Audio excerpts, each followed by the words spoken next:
This is called Greatest Hits, and we'll be talking about great narrators and great audiobooks. And to help us do that, we have some great narrators and a great recording engineer who've been responsible for some great audiobooks themselves. And I thought before I turn the mics over to them, I wanted to play you a clip that I found in our collection here at the recorded sound section, Library of Congress. You'll see the pictures of Alexander Scourby and Archibald MacLeish, who was the librarian of Congress in the 1930s and 40s. And this, as you'll hear, this is a recording about the talking book program of the NLS. And it begins with Scourby recording in New York, where they did all the early recordings. And then he turns it over to MacLeish, who is recording in Washington. So let me just reach over here and play the audio. Sample record for Library of Congress Talking Book Machines, 1942. Side 1. This is Alexander Scourby, one of the talking book readers for the American Foundation for the Blind. I am speaking to you from the Foundation's recording studios in New York City. I hope that I'm going to have the pleasure of reading a great many books to you now that you have a machine on which to play talking book records. This machine, as you know, was manufactured by the United States government with funds transferred from WPA to the Library of Congress, which set up a special project for the purpose in New York City under the supervision of the American Foundation for the Blind, in order to enable the blind to make use of the talking book records which are provided by the Library of Congress under a special appropriation for books for the adult blind. It is particularly appropriate, therefore, that you should be introduced to your talking book machine by the Librarian of Congress, Mr. Archibald MacLeish. Mr. MacLeish, it is a curious request to make of you to make an introduction for a machine, but may I ask it of you? You certainly may, Mr. Scourby, nor do I think it a curious request. For of all the services which our government provides to its citizens, whether blind or sighted, this is one of the most direct and personal. In effect, I am now sitting down beside you, talking directly to you, just as Mr. Scourby and the other talking book readers will be able to do from now on. I am introducing you to the talking book as to a friend which may come to occupy a very important place in your affections. So he goes on for several minutes, and he consistently says, Scourby, Scourby, Scourby, even though Scourby gave the pronunciation right at the top. But I thought you'd enjoy that for 1942.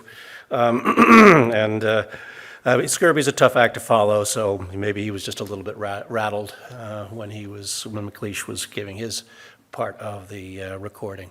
So, our panel. We have Laura Gennarelli, Ryan Dalusung, Richard Romaniello, and Michael Kramer here to talk about greatest hits of audiobooks, their greatest hits and those of others. Let's start with a question.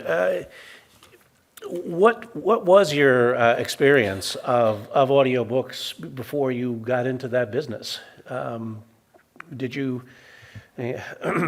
Of course, this is we're talking about going back to the vinyl era and all, but. Well, I'll jump in. Yep. I started my experience with audiobooks right out of college with getting the job at the Library of Congress in 1979. So I really had no experience with audiobooks. I suppose books on tape in California had started at that point, but I was not a commuter. I was a college student. So, I didn't listen to audiobooks until I started producing audiobooks at the library. Yeah. Well, for a lot of people, their first experience of audiobooks, perhaps not at full length, but nevertheless of literature spoken, would be with the Cadman record label, which began in the early 1950s. They were very lucky. They were very clever, but also very lucky. Their first record was a hit.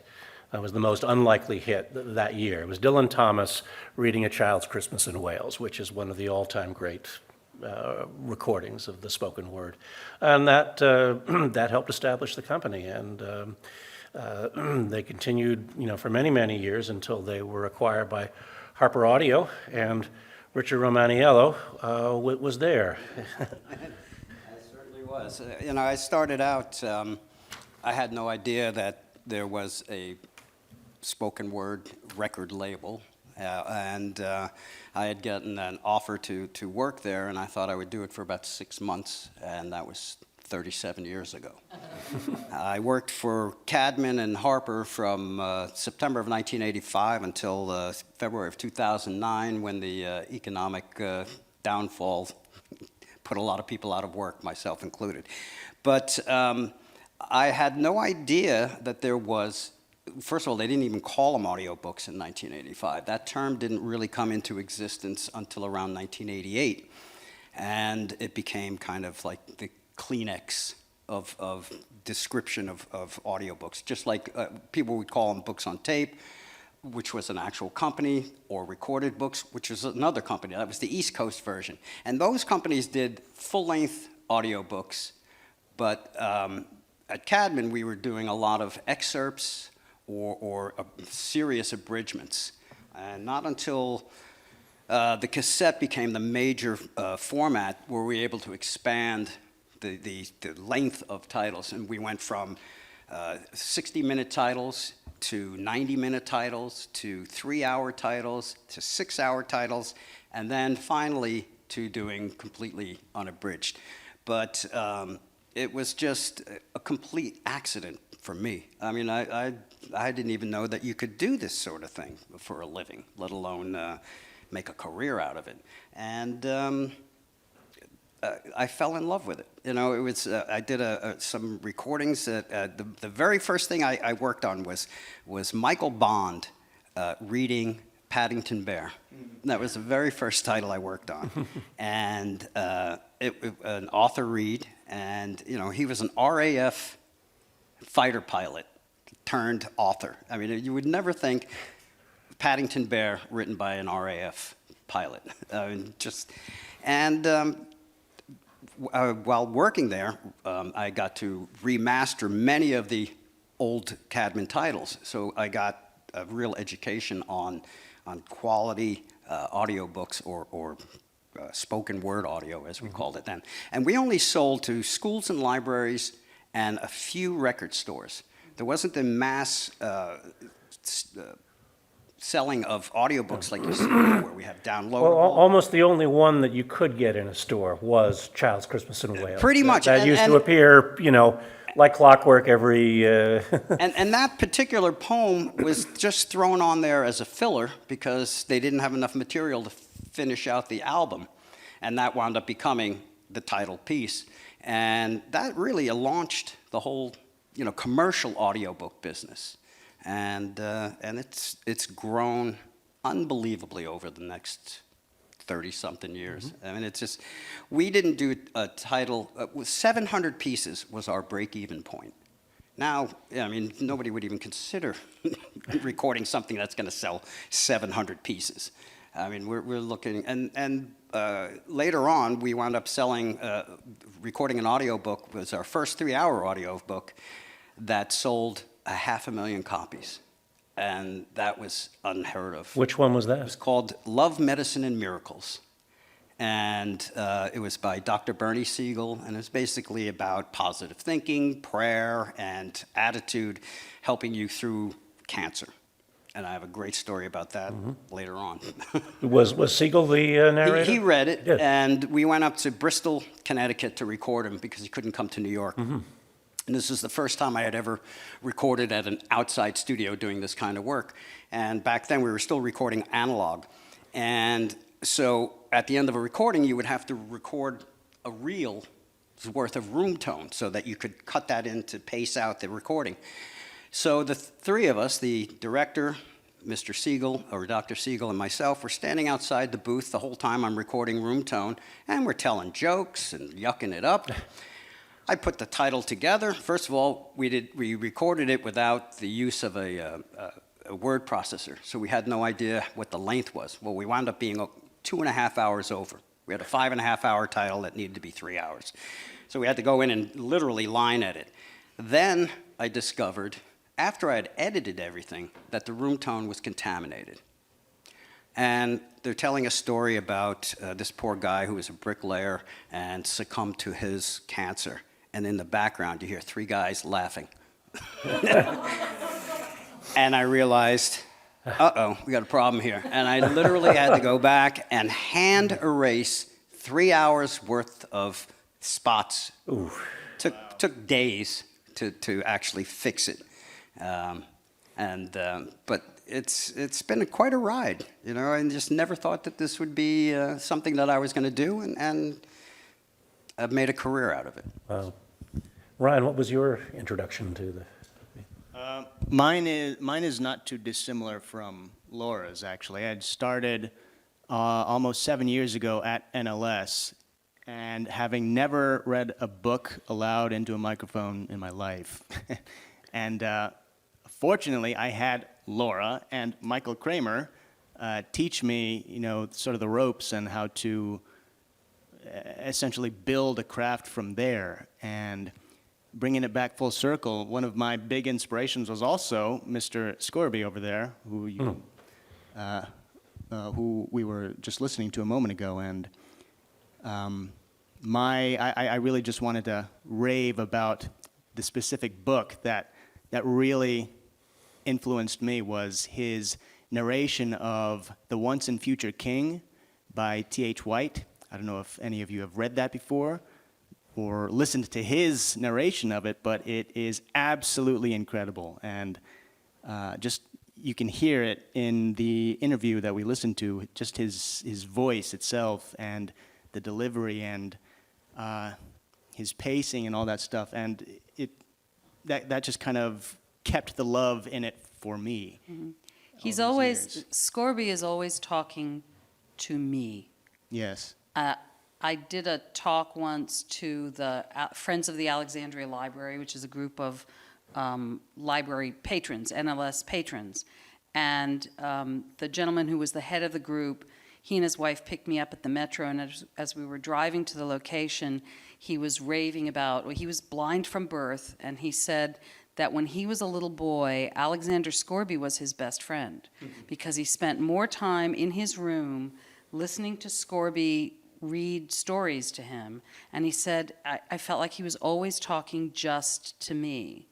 And I've always felt that that's one of the hallmarks of any good narration, is that you feel like you're the recipient of this private experience between the storyteller and you. He had an amazingly intimate Yes. quality at the same time that his technique is just stunning. And not just great books. When I was a new narrator, I just pulled one of his books off the shelf, to get the Scorby experience. And it was a Helen McGinnis mystery. And not that she was a bad author, but it was a mystery novel. But he made it astonishing with the way he narrated it. One of my favorite things also, we can talk more about this in one of the later panels about the craft of narration, but something he also does incredibly well and masterfully is how he utilizes silence in between sentences and punctuation. And listening to that, it really does, using a word that Laura just said, elevates the believability of the author's text. And that's just me raving about Mr. Scorby. Okay. Yeah, he's not afraid to let the pause sit there. Never too long, but he lets the images from the text that he has just spoken resonate. He lets it resonate in your imagination before he moves on. Well, rests are part of music. Exactly. Yeah, exactly. Yeah. And Michael Kramer.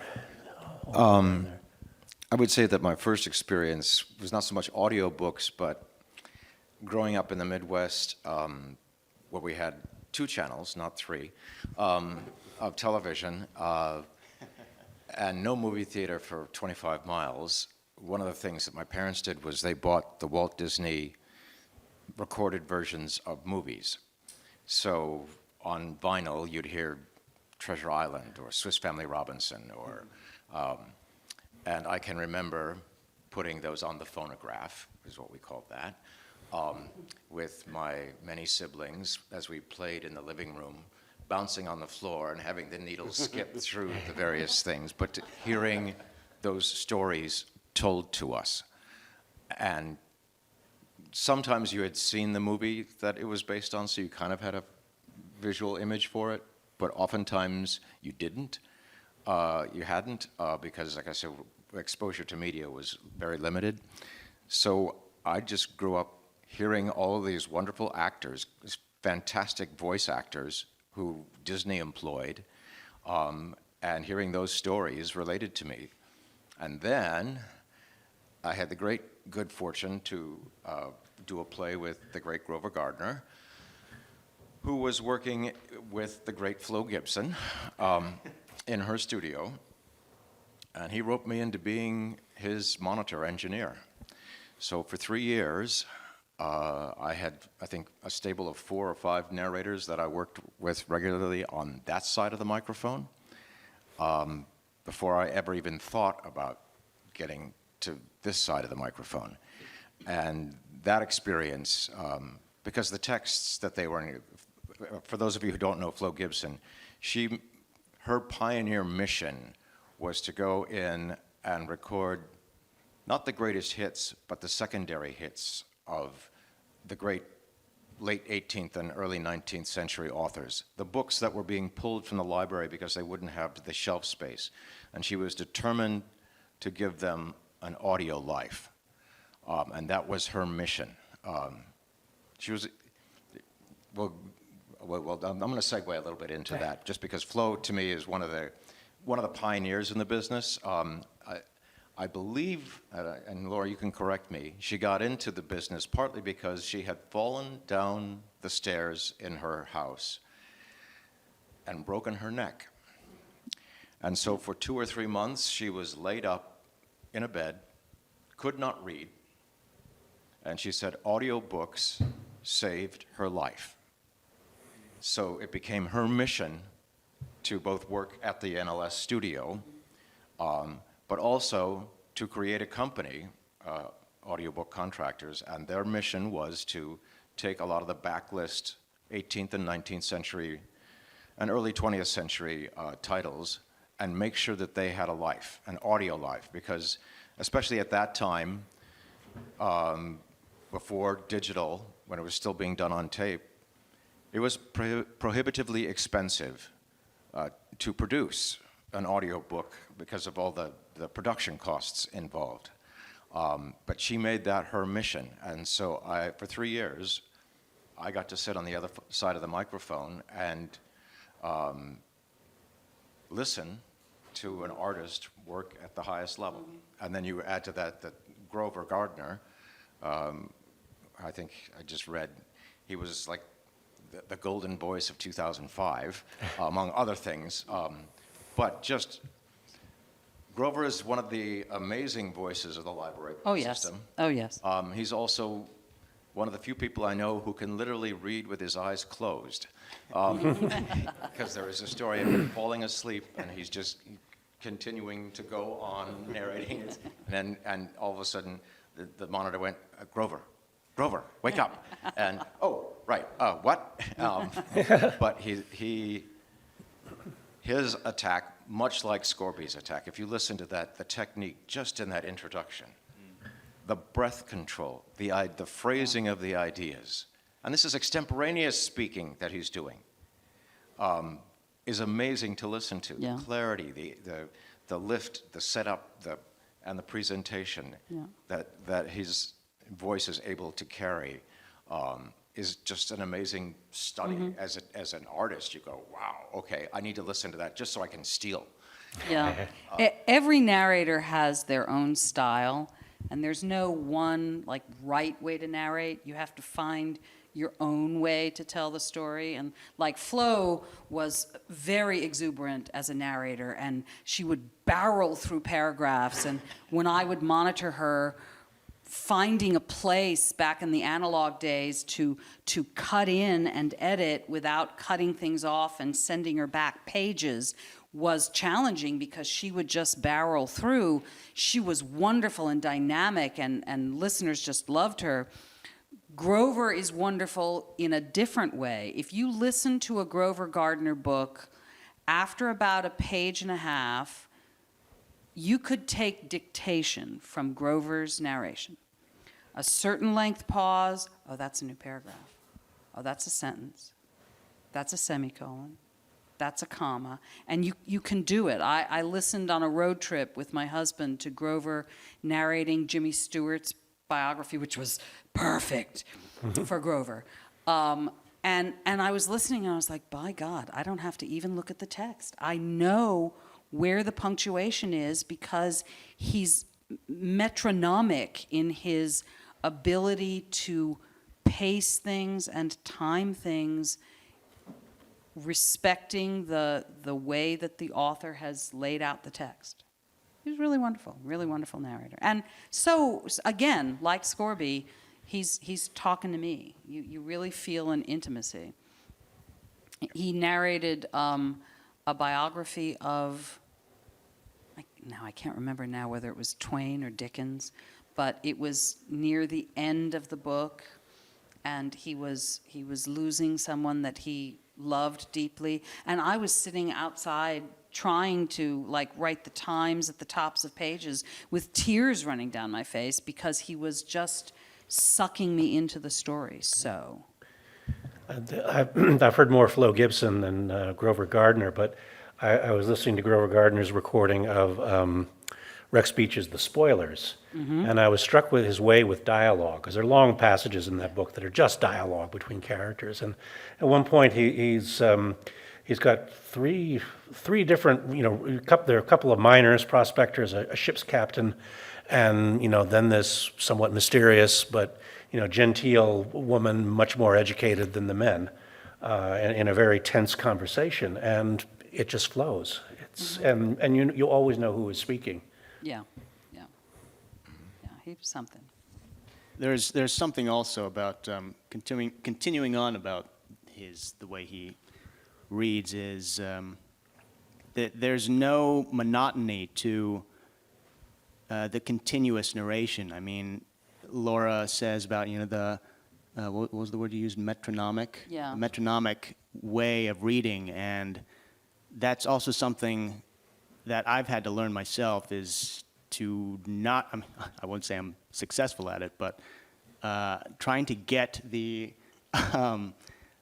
that metronomic tone and pacing about, this is where the next paragraph is. This is where the next chapter is, or the next part. We're about to start a new section, a new change of, say, location, a new change of subject, and that's just something I think Scorby also was an absolute master at.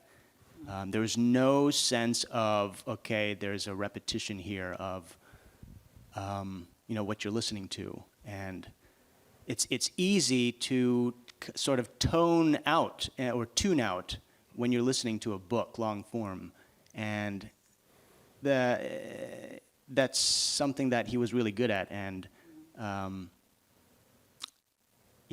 that's. Well, also I think with great narration, when I was being trained by Ray Hagan, who's another prolific audiobook narrator, and a very different narrator from Flo or certainly Scorby or Grover. Grover and Scorby have that sort of almost patrician, rounded vowels and crisp consonants, and Ray has a little New York, and he's got a little nasal, but he's a great storyteller. He's a great me talking to you. His narration really had an immediacy. And when Ray was training me, when I was a very young narrator, he always said that after the first maybe 10 minutes of listening, you should not be hearing me at all. You're hearing the book. You should not be thinking, oh, look, his voice went up there. Oh, isn't that lovely how he rounded the tone of that? You're listening to the story. Yeah. You're listening to Sherlock Holmes or Jane Austen or whatever, and the voice recedes. The voice is just the conduit for the author's story, and my vocal gymnastics need to be sufficiently subtle that you're not hearing them anymore. It's a challenging thing to do. It's, yeah. There's a great Ray story. He was doing Isaac Bashevitz's Singer, and that whole ghetto series that he did set in the Polish ghetto. And tons of Polish names there to be reckoned with. And this is before digital, this is before FOVA, this is before all of that. So he was actually in contact with Isaac Bashevitz's Singer, talking to him, with his list of names, the streets, the newspapers, or whatever. And at one point, the author said, this is how you say that word. But Ray, don't worry about the names. Tell the story. Mm-hmm. And Ray repeated that, and that became the mantra of, it's like, yes, it is great to be accurate with pronunciations and things, and that is important because that can take people out of the story. But the primary thing that has to happen on this side of the microphone is you have to tell the story first and foremost. Even if it's nonfiction, too. Oh, well, there's always a story. There is always a story there. David McCullough, at an awards ceremony here a couple of years ago that I was fortunate enough to attend, talked about how he started out with the Kennedy. He came here as in the Kennedy wave, wanted to be Mr. Government. So he's working, I forget for which department, and he's doing something on is it Jonestown? I always get Jonestown flood. Johnstown flood. So he's coming to this building, getting his stuff from the stacks, and he's like reading the reports and the actual histories, and he's like, why is this history so boring? Why are they telling? This is a story. Why can't they make it dramatic? And of course, he had been working as an actor in New York. And someone turned to him and said, David, why don't you do that? And he wrote The Johnstown Flood, which if you have ever read his books, and unfortunately he had a great life. He just passed recently. But talk about a great author. You can't pick up one of his books and not feel like, I got to get to the next page. I will tear through a 600-page book written by him because I can't put it down. And that's to a certain degree what we need to do as narrators, what we try to do. And I had the great good fortune to be monitoring Robert Gardner do The Johnstown Flood. So when I felt like I came full circle there in terms of listening to that. But David he talked about it at that awards ceremony here, just coming to the library and looking at the pictures and go, this is a fantastic story. How can we make it so dull that you don't want to read about it? And that was the beginning of his career as a writer. Richard, we were talking about some of the narrators who read for Cadman earlier, and some of them were quite well known, although it's not very well known that they made these recordings. The one in particular was Boris Karloff. Boris Karloff recorded a number of titles for Cadman, and he was amazing. He recorded in 1955, so I was just born that year. So I don't remember it that well, but I did get to remaster a number of those programs. From the cradle. Yes, and absolutely, and I remember when I was about 7 or 8 years old, a friend of mine sent to Hollywood to get a signed autographed picture of Boris Karloff, and he has this picture of this gentleman, older gentleman in a gray suit, and I said, that's not Frankenstein. Well, of course, Frankenstein's monster was Frankenstein.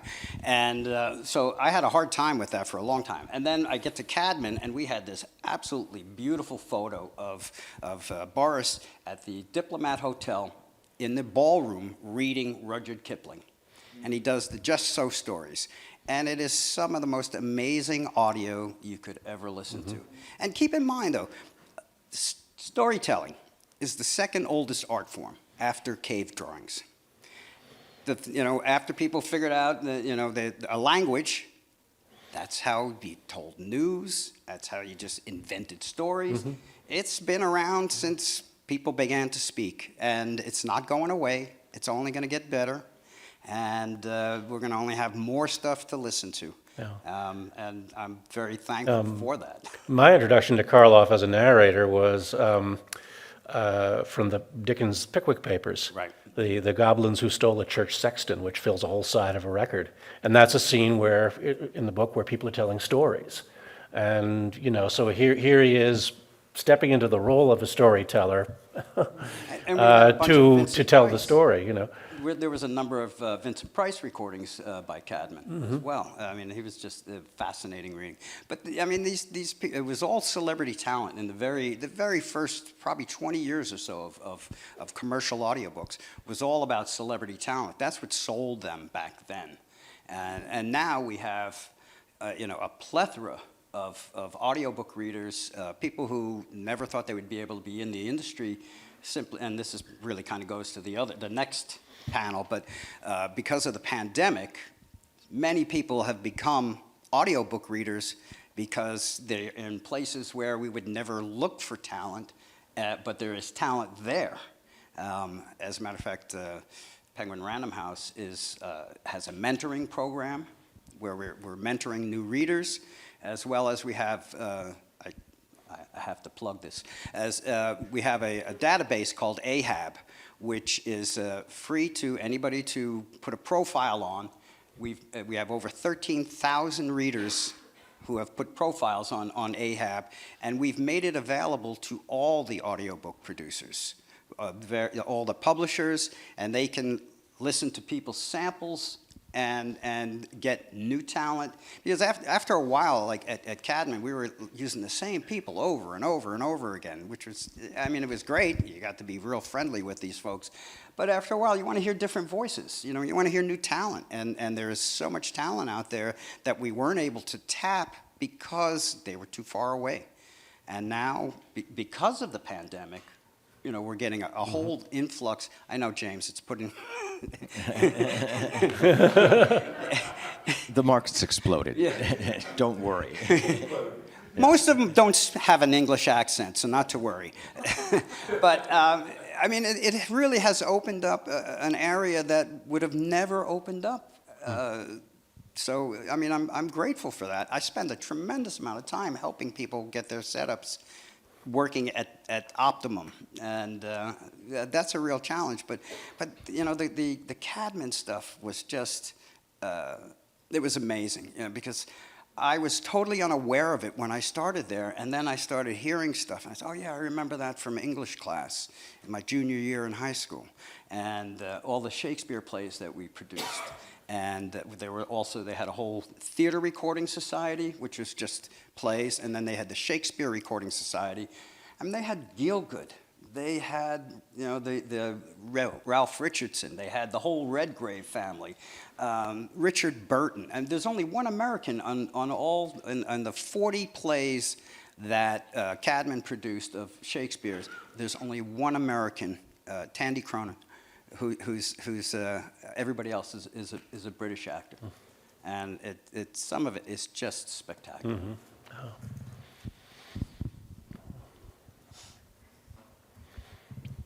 So we've talked about Flo Gibson and Grover Gardner, Ray Hagan. Who are some others that come to mind? I mean, this is we're talking about what's now a very mature form. Well, someone who worked at the library at NLS when I was there and Flo was there, Pat Beaudry was a wonderful narrator with a style sort of diametrically opposed to Flo's. They were about the same age. They both, came up through the World War II years, and I think they both worked with the USO during the war, and were both young actresses in New York. And after they married, they ended up in DC and found NLS. But Pat had the most calm and measured delivery. Her great narration was Sybil. She narrated Sybil, and she was chillingly wonderful narrating Sybil, in a very sort of understated, subtle way. She brought all those different people inside Sybil to terrifying life. But there were, when I was a young narrator, we thought of them as the old broads. They were probably younger than I am now, but I thought of them as really old. Anne Shodoff was another who had been in the Arena Stage Company. She was a great NLS narrator for a long time. But there was a whole coterie of people that I don't know that they're known outside of NLS, but that worked in the studio for years and years and narrated a lot of wonderful books. I remember working with Anne Shodoff. She narrated a Reynolds Price book. I can't remember the name of it, but she was reading a chapter about a young girl losing her virginity. And we got to the break. She was breathtaking narrating it. And we got to the break, and she was like, how does he know that? He's a man. How does he know what it feels like for a girl at her first time?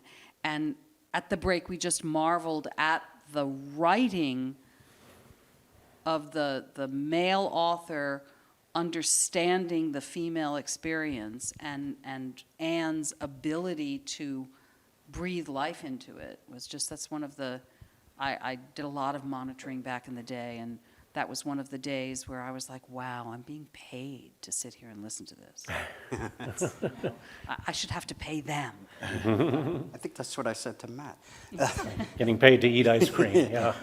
But I did a recording in 1999, Dubliners, and we had 15 different Irish actors read each one got to read a story.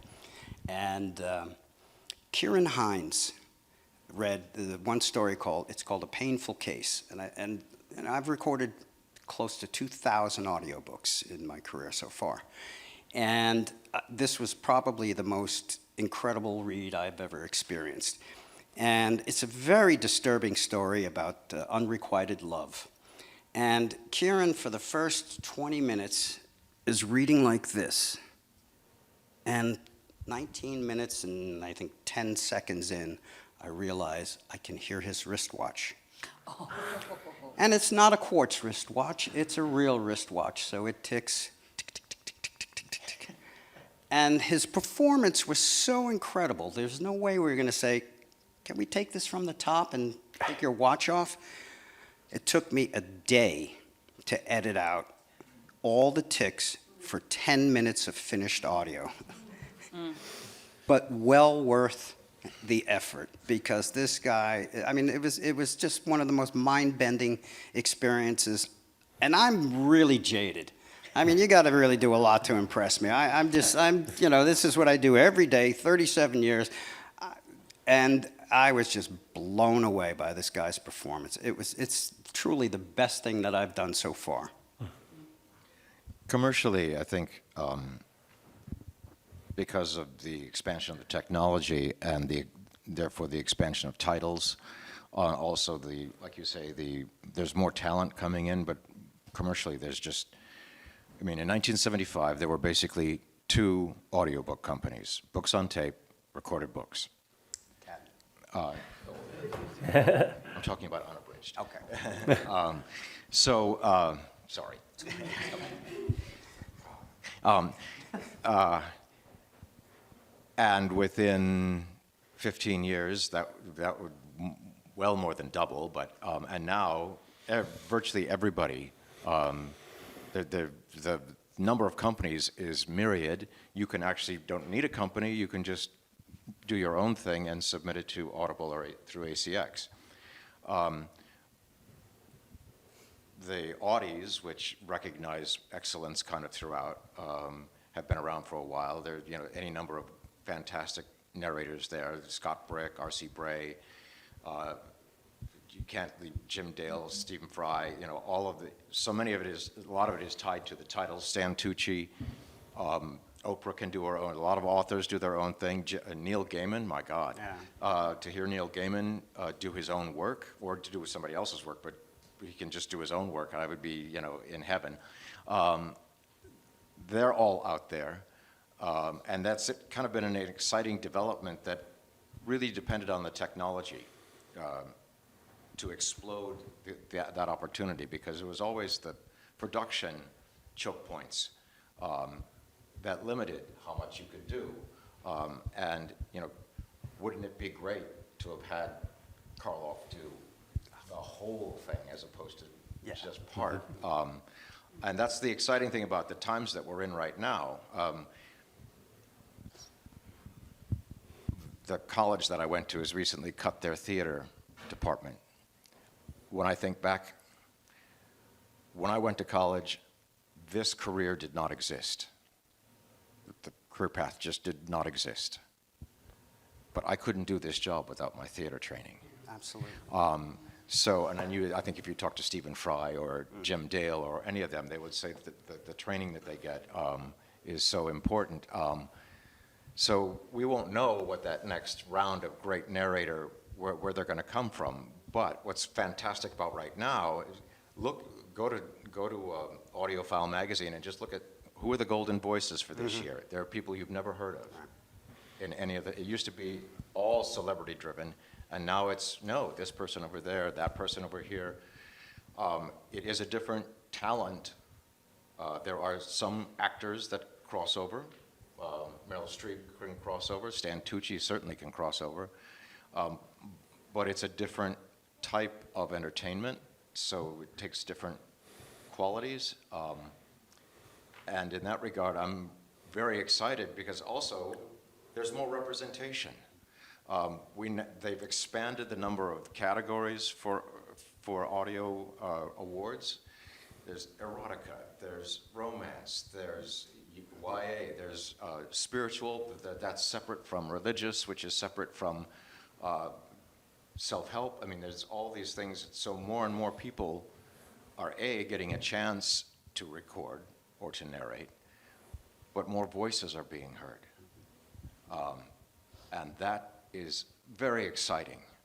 As a theater actor, because most of us came from theater in some respects, one of the things that always you have to keep in the back of your head is somebody in the audience is looking at you on that stage and they're seeing themselves. And for them, that is a powerful, powerful moment because they're being recognized. And what we're seeing today in terms of the voices that are being allowed through independent publishing and the voices that are being allowed behind the microphone now to voice those thoughts are exciting. And I'm looking forward to the next 20 years of where this industry goes because those choke points have been removed. Not that I mind hearing Boris Karloff. No, I could listen to Scorby all day. But so the great voices that are out there, the great storytellers, really, because it's not the voice, really. Mm-hmm. It's not the voice, it's the storytellers. And that, to a certain degree, is dependent on your instrument, but it's really about your ability to tell a story. I'll get into that later, but I feel remiss in not mentioning all those wonderful commercial narrators that are out there that, like I say, go to Audiophile to get the list every year, and they've added more awards. There's the Vocal Artists Award, the Grammys, even.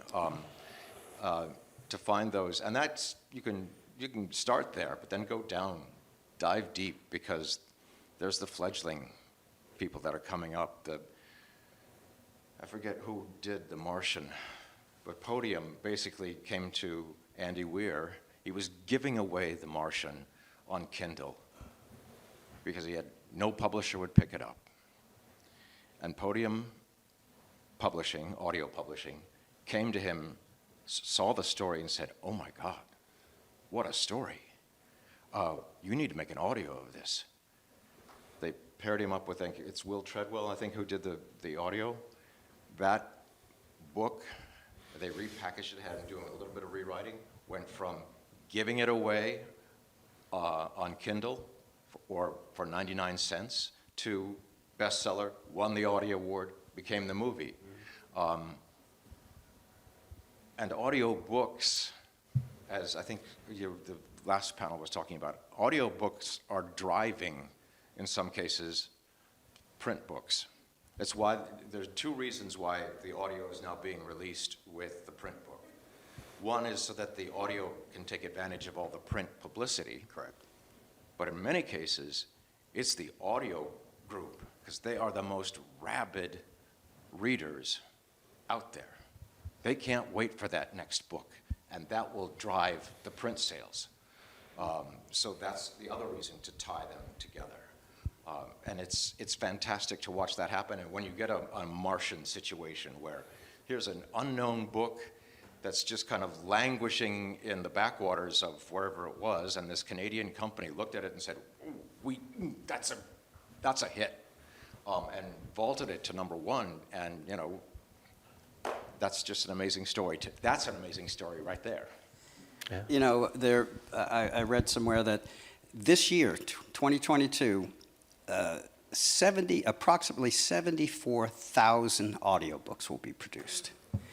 Now, think about it. If it's 10 hours, if they average 10 hours, that's 750,000 hours of finished audio. It's about 3 times that in terms of raw audio. I mean, there is so much, there's going to be so much work out there that $1.8 billion. you'll be able to still work and we'll also be able to introduce new talent as well. And I think that's pretty incredible. Something that's not necessarily a greatest hit in terms of the subject material of the book, but when I started monitoring at the National Library Service, there was one particular work. I hope you don't mind me pointing you out from the audience, but there was a little book, a historical fiction book by Kimberly Schraff. I don't know if you were speaking on a panel earlier today, but if not, then certainly you guys will hear from her later. But there was a little book called Mrs. Poe. It was historical fiction where it was about Edgar Allan Poe and his mistress, I believe. Do you remember this book, Kim? I do. And that was sort of one of the earliest books I remember monitoring and reviewing the entire book for, just because I got so wrapped by the storytelling. It was this very simple tale about a mistress and like jealousy and I don't even remember the character's name. It was the mistress was. The wife, the mistress. Yeah, they were trying to establish their own careers as writers, but there was also the shadow of Edgar Allan Poe, and the narrator, who was the mistress, was also caught in a love triangle between Edgar and his wife, and like I said, the book itself is not necessarily a greatest hit, but something about Kim's narration in terms of contemporary sort of underdog narrators. Scorpio Award winner. Yes, there you go. There you go.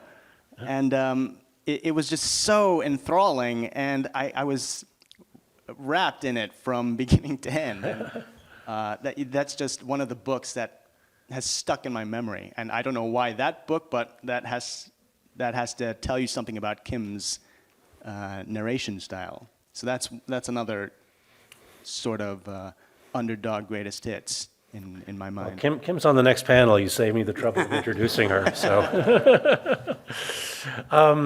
We just have a couple of minutes left. Are there any questions or comments? And there's a microphone right there. The microphone is, yes, it's over here, or we'll bring it to you if it's difficult for you to get there. No? I feel like we need a playlist of all these books, you know? I mean, it would be a few hundred hours, but...